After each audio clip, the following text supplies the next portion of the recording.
500 lifeguards. Ghana National Fire Service confident of reducing fires by 60% by December this year.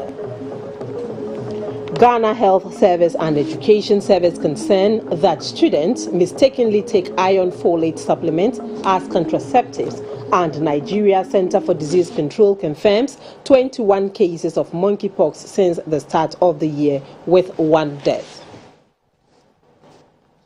Hello, good evening and welcome to News at 7. I am Rahmatu Mahmoud Jawando with Jonathan and team to translate the news into sign language.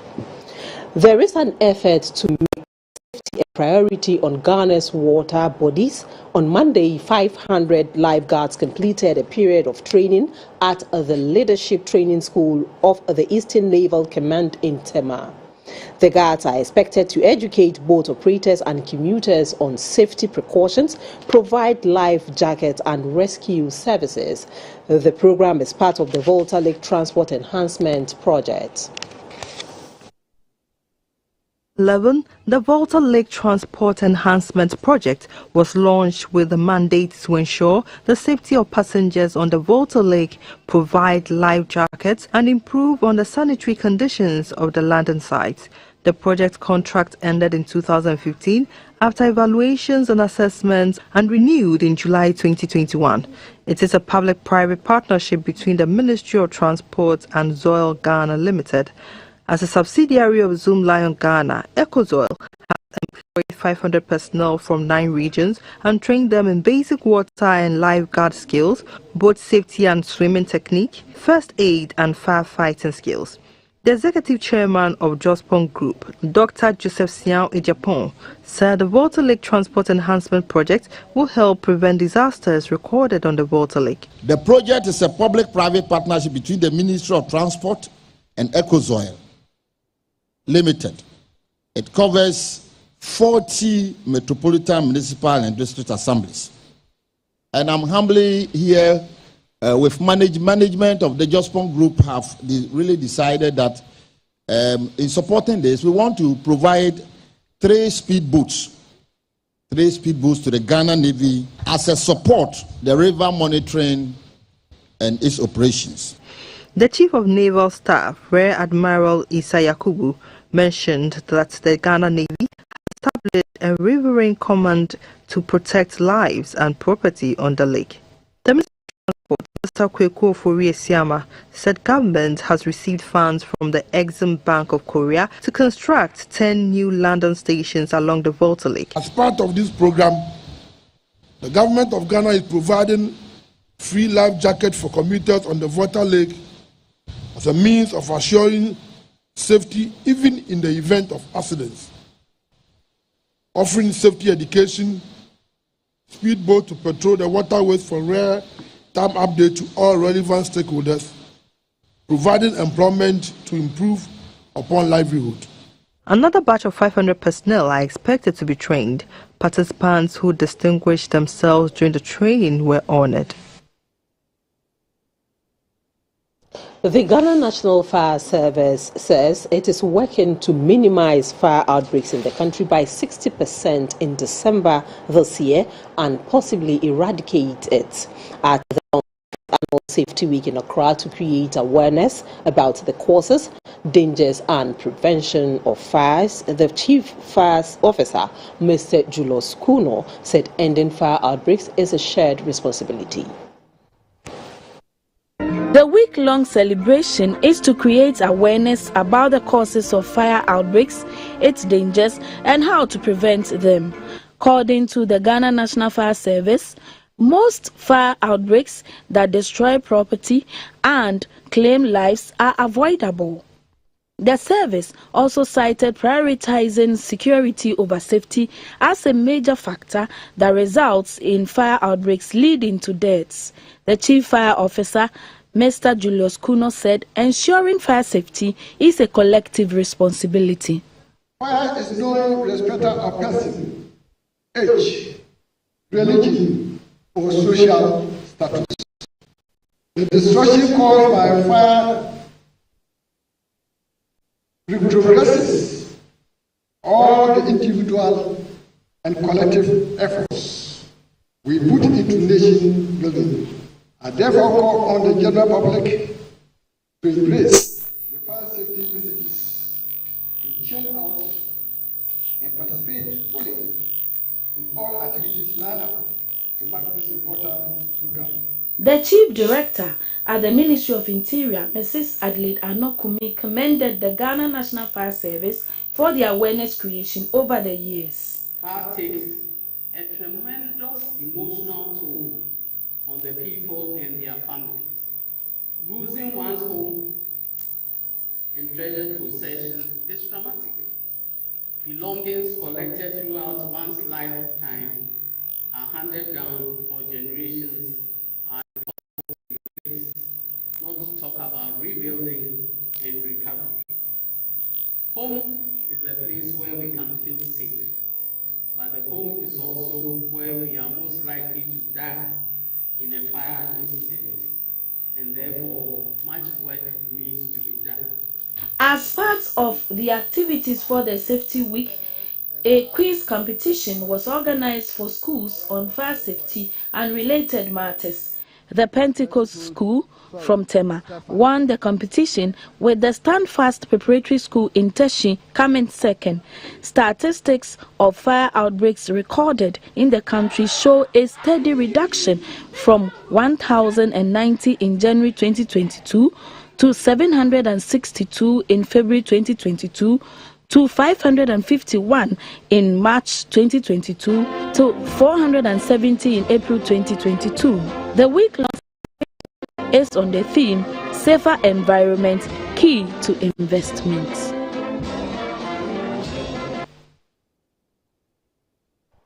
The Ghana Health Service and the Ghana Education Service have both observed with concern how students have mistakenly taken iron folate supplements for contraceptives or both control pills. This is because the color, shape, and size of the pills look similar to those of other supplements. And so some teenage girls take such pills hoping to prevent pregnancy and rather get disappointed. Interestingly, a section of the public has, out of ignorance, accused the GES and Ghana Health Service, who have been spearheading the iron folate supplementation program among girls, of encouraging teenage pregnancy among students. Meanwhile, the supplement is meant to reduce the risk associated with anemia. Whilst a section of the general public claims that we are giving girls tablets to make them infertile in future, another section of the public claims we are giving girls tablets to make them pregnant. There are also misconceptions about the tablet making the girls eat too much and therefore gaining weight. But the tablet is a supplement. It is iron and folic acid. It is safe for girls. It is not a family planning pill. Neither is it a fertility pill. What it does is boost the general health and well-being of the girls. If you take the family planning pills, usually there is the actual family planning pills, the hormonal pills, which is like 21, and then you have some extra line, which in the past was a placebo. So they are not. Now you just take it, but it doesn't give you this family planning effect per se. But then with time, a lot of pharmaceutical companies have replaced that placebo tablets with iron. And so you see that the color of the supplements we are given, which is also iron combined with folic acid, is quite similar to the iron that you see on the family planning pill, the 7. And so because the color and then the nature of it looks the same, a lot of mothers or caregivers concluded that we're giving the children family planning pill.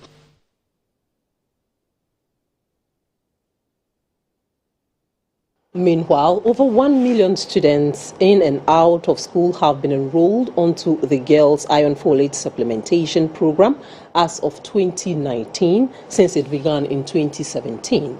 The supplement, a combination of iron and folic acids, is administered who have started menstruating. Earlier via Zoom, the acting deputy director of nutrition at the Ghana Health Service, Madam Veronica Quarty, addressed the misconception associated with the iron folate supplementation program in order to increase patronage.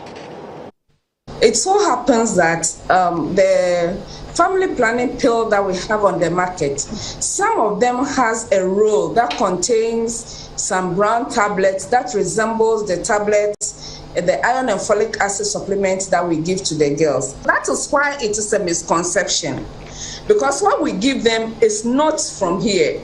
What we give them is from this bottle. But if you look at the size and color of the pill under the birth control pill, it's very similar in color and shape of what we give them. And therefore, they mistake it for a birth control pill. The GIFT program, as we have it, the GIFT program stands for Girls Iron and Folic Acid Supplementation Program, has components. We have the in-school component, we have the out-of-school component, and then we have a component where even older women are given the orientation and education to see the need to buy iron and folic acid tablets to take. As part of the component also, we have the health education component, where children in school and even out of school are given education on the GIFT program, as well as other interventions that will help them prevent anemia. For every girl child that doesn't have any health concerns that will prevent her from taking iron, is supposed to be taking it. For instance, we know that there are some girls. Floods swept through Tamale last year and destroyed goods and household items. Last year's disaster is a reflection of developments in the metropolis in recent times. Inefficient drainage system, increasing population and poor disposal of waste have conspired to make the metropolis vulnerable to floods. Last year, as part of efforts by the Sanargu Municipal Assembly to address the perennial flooding that is experienced in this part of the metropolis. As you can see, this long drain, it comes all the way from town, and this is not just the end, it continues into the houses down there. Unfortunately, apart from this dam or culvert we see here, the drain itself is just open, and anytime it rains, when water overpowers the banks of this drain, it drifts all the way into the houses we see over there, and causes a lot of trouble for residents. For those who are down this drain, it is a major headache during the rainy season. What residents are asking the assembly to do is to find a way of protecting the banks of this drain to ensure that the water does not spill over into houses whenever there is flooding. Behind me, this road leads back to Tamale. This is Fuo, through Senate, and then the Regional Coordinating Council. Then you enter the Tamale town. Somewhere last year, when it flooded, the community ahead of me, Taha and the rest, were completely cut off from the rest of Tamale as a result of the flood. But with the construction of this culvert, things have improved at this section of the road. However, as you move down from where you can see the tricycle coming from, it is still way below the flood line. And so anytime it rains, even though this place is over there is going to be trouble. And the community, as usual, will be cut off. I can see a signage here that indicates that the assembly is constructing more culverts to elevate this part to address the perennial flooding and cutting off of this community. Residents are appealing that it shouldn't just be the construction of a culvert, but they should find a way of protecting the banks of these drains to help with flooding into the various houses in this area. Mutala Isa for GBC News.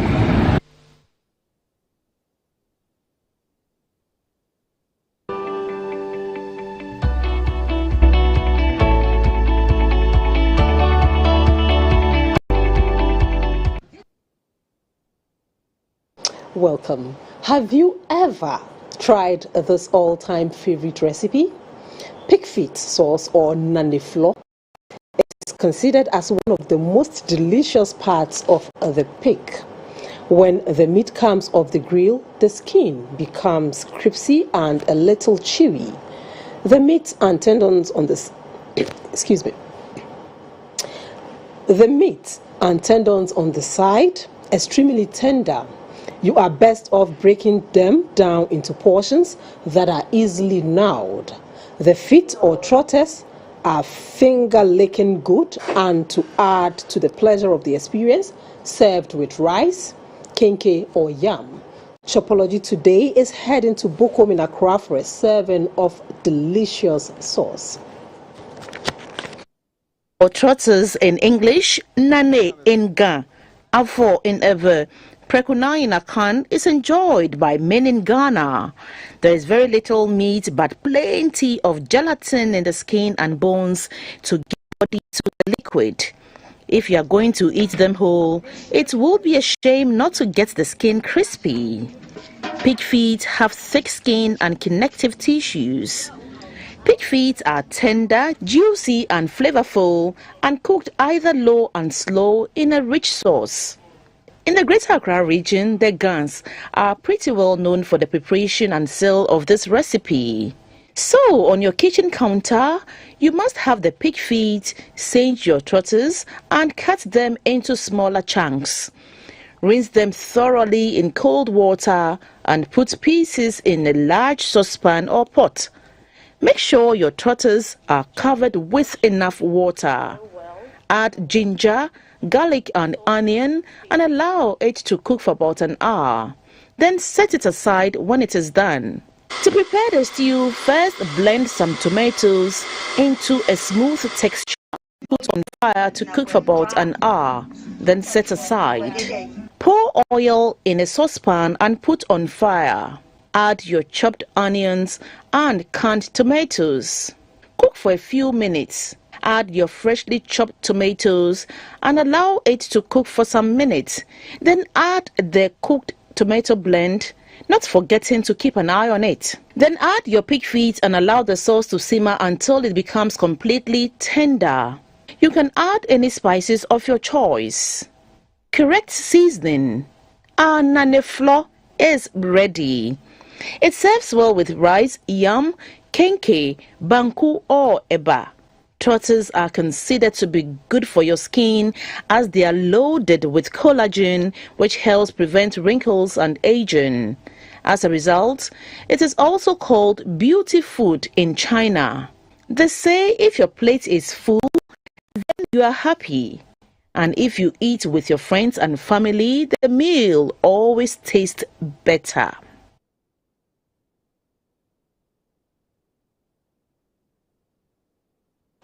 The Secretary for the National Association of School Feeding Caterers, Madam Helena Pia, is asking the government not to relent in fulfilling its promises to pay outstanding arrears this week.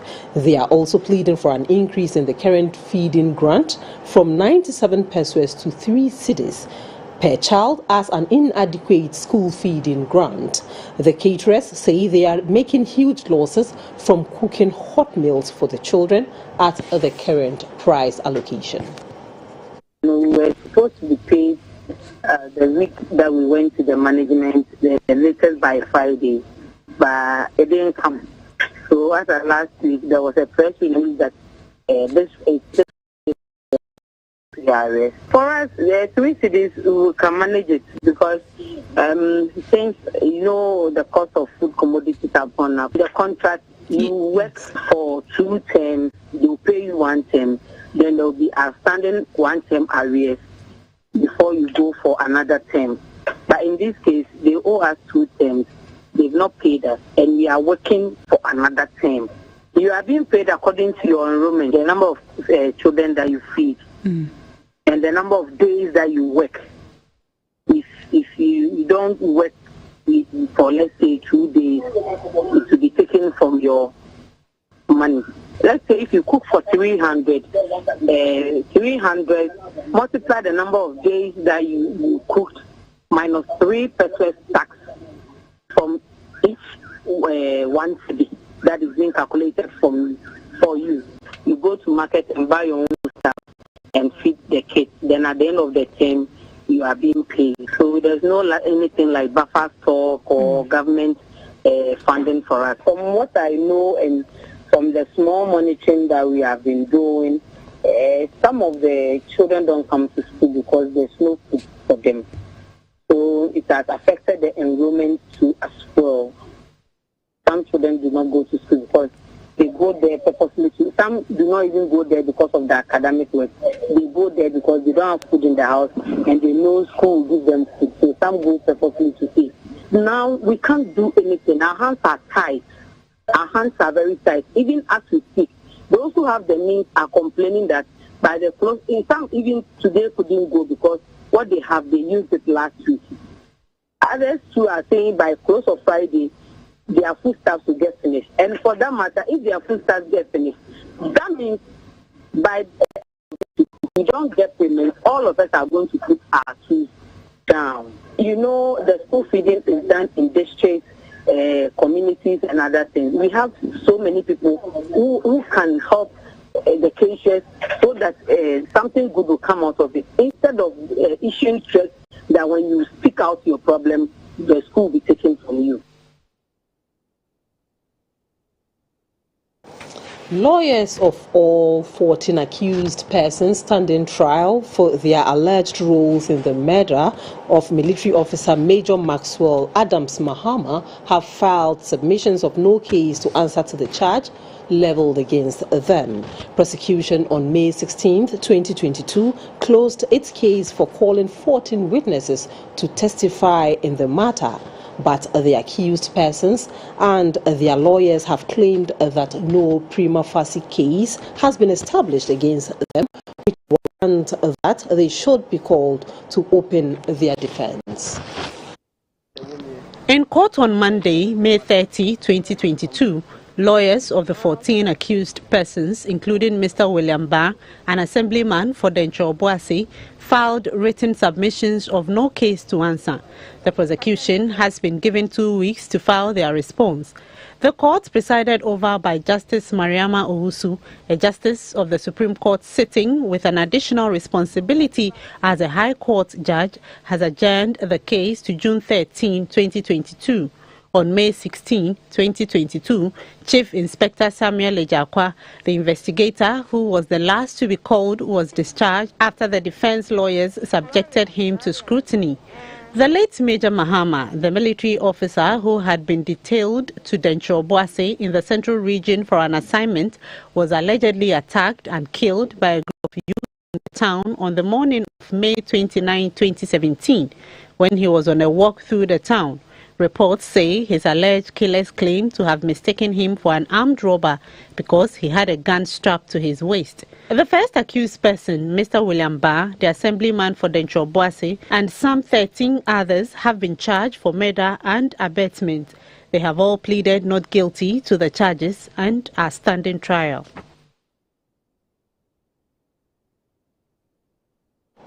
With regards to the Achimota Forest Reserve and matters arising, including claims that one Owu family are the original owners of the land and petitioned government for the release of portions of the forest reserve, which is now under investigation. The Ghana Institute of Planners is advocating for protection and preservation of the natural environment. The Ghana Institute of Planners, GIP, notes with concern the following: that the decision to declassify the 361.50 acres of the Achimota Forest emanates from a limited appreciation of the uncompromising benefits of urban forest reserves.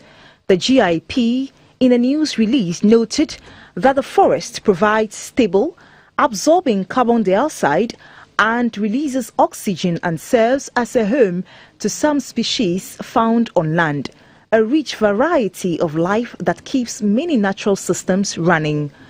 The entirety of the Achimota Forest is an important public good and a subject of ecological security that ought to be protected by the government of Ghana. The statement from the Ghana Institute of Planners demands from the government, as a matter of urgency, to immediately halt the declassification of 61.50 acres of the Achimota Forest Reserve as non-forest reserve and adequately consult all stakeholders in compliance with Section 934 of the Land Use and Spatial Planning Act 2016, Act 925. Secondly, the government should direct sufficient non-discretionary funding and action to recover degraded areas and maintain the ecological integrity of the entire Achimota Forest Reserve. Finally, the government should publicly commit to enhancing collaboration with stakeholders to halt and reverse forest loss and land degradation in Ghana with definite timelines as a matter of intergeneration equity. The Ghana Institute of Planners, GIP, is an internationally recognized body of professional planners in Ghana. Government has disclosed plans to work closely with the private sector in a bid to maximize profits from the African Continental Free Trade Area, AFCFTA. The Director, Policy Planning, Monitoring and Evaluation at the Trade and Industry, Mr. Michael Opoku Ekuran, stated this at the 6th Ghana Manufacturing Awards in Accra. The Ghana Manufacturing Awards recognizes companies and individuals for their outstanding performance in stewardship, health, safety and innovation, as well as industrial contribution to the GDP growth of the country. If we continue focusing on improving the manufacturing and the business environment, we will get in more investment and drive the manufacturing sector. Government will continue to work with the private sector to ensure that we maximize and harness the benefits of the AFCFTA for economic development. I entreat you all to be partners in our quest to make this country an economic leader and a manufacturing hub in Africa. A total of 37 companies and individuals were honored. Azar Group was the painting company of the year, while the Coca-Cola Bottling Company of Ghana Limited, Blowchem Group of Companies and Gassam Limited took home plaques for their excellence in various sectors. Entrance Pharmaceuticals and Research Center, B5 Limited and Polytank Ghana Limited were among the top recipients of the awards for the night. Some of the awardees spoke to GBC News. Over the years, we've learned to increase, do more production and bring new things every year. Last year was our Belpac tissues, which you saw one this year. We have the Belcan, and this year we're coming with something great and big. We're investing millions of dollars every year in the Ghana economy because we have faith in the people of Ghana. The Chief Operating Officer of the Ghana National Chamber of Commerce and Industry, Mr. Frederick Eduamuako, said more industries must be established to expand the economy.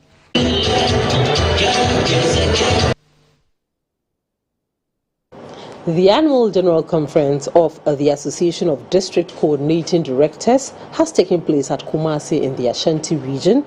Metropolitan, Municipal and District Coordinating Directors were tasked to remain professional, accountable, politically neutral and support the national digitization agenda. The Association of District Coordinating Directors, established in 2010, is made up of coordinating directors of all the metropolitan, municipal and district assemblies in the country.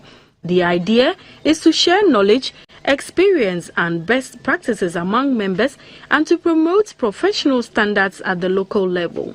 Members meet annually to take stock, brainstorm and plan to enhance the delivery of public services.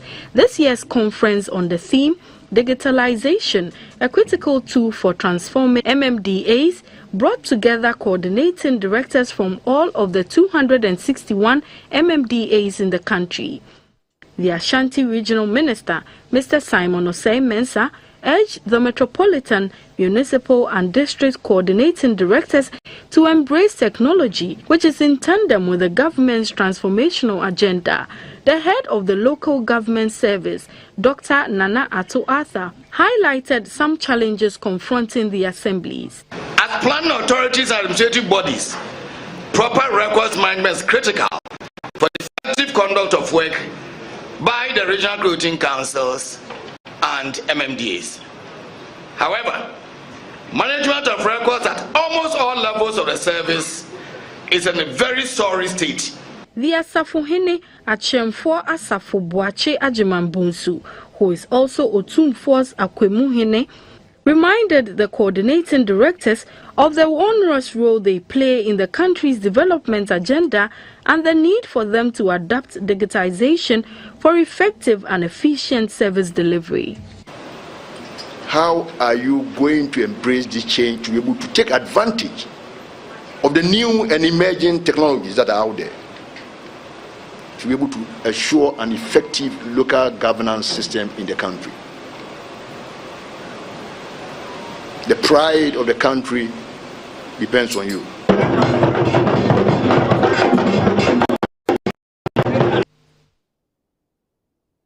You're watching News Are here on GBC News, your news and governance channel. We're also live via Facebook at Ghana Broadcasting Corporation. Business is next.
Hello, this is Business, brought to you by QNet with me, Esther Edu Ohumewu. The National Insurance Commission has marked the ECOWAS Brown Card Day and the 40th anniversary of the signing of the ECOWAS Brown Card Insurance Scheme Protocol by heads of states of the West African sub-region. The ECOWAS Brown Card Insurance Scheme ensures prompt and fair compensation to victims of motor accidents caused by motorists with foreign registered vehicles from other ECOWAS member states. May 29 is marked as ECOWAS Brown Card Day. Until the establishment of the scheme, motorists traveling across their national boundaries had to apply for an extension of the geographical coverage of their motor policies to include the country being visited. This problem was further compounded by the cumbersome means by which claims were processed due to lack of harmonization of the claims procedures and requirements between countries. The scheme guarantees compensation to third-party victims of cross-border accidents, addresses the problem of motor road accident risks, which previously hindered free movement and trade facilitation in the sub-region. The Commissioner of Insurance, Dr. Justice Ofori, urged motor insurance companies to collaborate with the Ghana National Bureau to ensure speedy processing and settlement of cross-border claims in accordance with the protocol. The executive committee of the scheme at the sub-region includes 2 insurance supervisory authorities, one each from the Francophone and Anglophone blocks. This is to ensure that the regulators are apprised with and share ideas that will lead to making right the proactive regulatory policies and decisions. The Ghana National Bureau is an agency of ECOWAS and it is responsible for handling cross-border claims by third-party motor liability insurance and issues brown cards to motor insurance underwriting companies in Ghana. Mr. Henry Bukari is the chairman of the Ghana National Bureau. To drive to Togo, to Lomé, to Côte d'Ivoire, and you are involved in an accident, your brown card insurance will take care of the insurance. It's not only when you drive outside Ghana. You can be driving in Ghana, a Burkinabe truck, a Nigerian car could run into you. It is not your local insurance that will take care of it. It is the brown card insurance scheme that will take care of it. A Deputy Minister for Foreign Affairs and Regional Integration, Mr. Thomas Mboba, said with the opening of land borders, the police service and stakeholders must fully enforce road safety regulations. Urge the Haulage and Transit Truck Owners Association and their Drivers Association here in Ghana to institute measures to curb rising incident of road accident involving their vehicles outside the countries. The theme for this year's celebration is ECOWAS Brown Card Insurance Scheme, the role of key stakeholders. Shareholders of ScanCom PLC will be receiving a total dividend of 11.5 pesos per share for the 2021 financial year. According to the board chairman of MTN Ghana, Mr. Ishmael Yamson, the dividend comes from approval of 8.5 pesos ordinary shares and a 3.0 interim dividend per share as declared by the board after a positive half-year performance review. In 2021, the ScanCom Group, composed of ScanCom PLC and Mobile Money, delivered a total revenue and service revenue growth of 28.0% and 28.5% year-on-year, respectively, to 7.7 billion Ghana cedis. The growth was underpinned by growth in data of up to 56.3% year-on-year, voice growth of 4.9% year-on-year, and mobile money growth of 38.3% year-on-year, which grew from 10.6 million to over 11 million. The growth in mobile money revenue was supported by the growth in the number of active users. The company's earnings before interest, tax, depreciation, and amortization grew by 3.7% to 4.3 billion cedis. The chairman of MTN Ghana, Mr. Ishmael Yamson, said over 1.045 billion Ghana cedis will be paid to shareholders as dividend for 2021. The directors have resolved to recommend a final dividend of 8.5 pesos, right, per share for the financial year 2021. together with the sum of 3 pesos per share of interim dividend declared for 2021, the total dividend for the year 2021 will be 11.5 pesos per share at a dividend payout ratio of 70.62% of profit. The Chief Executive of MTN Ghana, Mr. Seloma Dadivo, said it is early days yet to ascertain the impact the e-levy would have on its operations, as the initial customer reaction do not form a basis for a conclusive response by the company. From our perspective as operators in the telecoms world, where we need longer runs to establish trends, and secondly, on major implementations, you would expect changes in behavior to evolve over time. And it's important that before we state a public position on MTN's observations, we ourselves have enough confidence in what we're sharing. At this point, the behavior changes we're seeing are short term, and we cannot take a position on the impact of e-levy on that behavior over this short-term period. The contribution of data to the service revenue of the company increased to 29.6% from 26.0% year-on-year. This was as a result of an increased data traffic owing to improvements in network, changes in consumer usage and behavior, and also an increased number of smartphones on the network. The company's active data subscribers grew from 10.7 million in 2020 to 12.4 million in 2021. And now the interbank and commodity figures for the day.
Hello, good evening. You're welcome to the Energy segment. I'm Mabel Anang. Conducted by the Global Center on Adaptation, GCA, and the Ministry of Environment, Science, Technology and Innovation, 54% of hydro dams in the country are exposed to floods. It also shows that a further 23% will suffer drought under a high hazard climate risk situation by 2050. The report observed that the Akosombo hydroelectric power plant, with 1,200 megawatts generation capacity and 7 over 8.6 million people, will be affected by exposure to higher drought intensity. This includes the location of the power plant as well as part of the Lake Volta reservoir, which supplies the plant. Thus, the GCA notes poses an increased risk of reduced river flow and a reduction in reservoir capacity, which reduces generation capacity. In several periods of severe electricity rationing in the country attributed to low water levels in the reservoir, which reduced generation capacity to about 1/3 of its potential. Another major dam which stands the risk of high intensity drought hazard over climate change conditions is the Kpong Dam. The GCA in the report asserts that the Kpong Dam, which is further downstream, is affected by this same level of drought hazard in addition to flooding. The report, titled Ghana Roadmap for Resilient Infrastructure in a Changing Climate, said the Sono Asogli thermal power plant at Tema is exposed to river flooding hazards and is also likely to be vulnerable to coastal flooding from sea level rise and increased storm surge owing to its location near the coast. Other prioritized power plants exposed to river flooding include 400 megawatts Bui Dam and the 360 megawatt Tem power plant in the Tema industrial zone.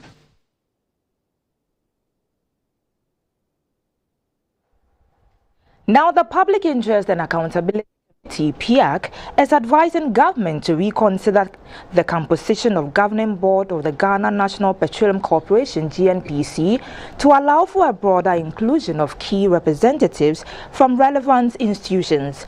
The committee is concerned about the existing practice where the president appoints all board members without representation from critical bodies. In an interview with GBC News, the chairman of the Public Affairs Subcommittee of PIAC, Mr. Eric therefore said GNPC will be better positioned if the board has membership from independent institutions. GNPC is operating one as a national and at the same time as a commercial entity. Now, as a commercial entity, you expect that this board will be constituted by the creme de la creme of the business community. As a state institution also, it is possible to have representation from different independent institutions similar to what pertains with PIAC. But we have a situation where you can't find this blend on the board. And therefore, some of the decisions that are taken are either not purely commercial or purely state. There's a mix and it makes it difficult. So that is a major concern, and we feel that the structure of GNPC's board must be looked at. Even the recruitment of the chief executive should be a board decision, not a decision of government. So these are governance challenges at GNPC, which we feel, if addressed, will reduce the kind of findings we also make in GNPC's reports. This is how we wrap up on the energy segment with me, Mabel Anang. Health news is up next.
Welcome back. We now bring you the health segment brought to you by kind courtesy Lufat. Let's now have some tidbits on malaria.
The segment was brought to you by kind courtesy Lufat.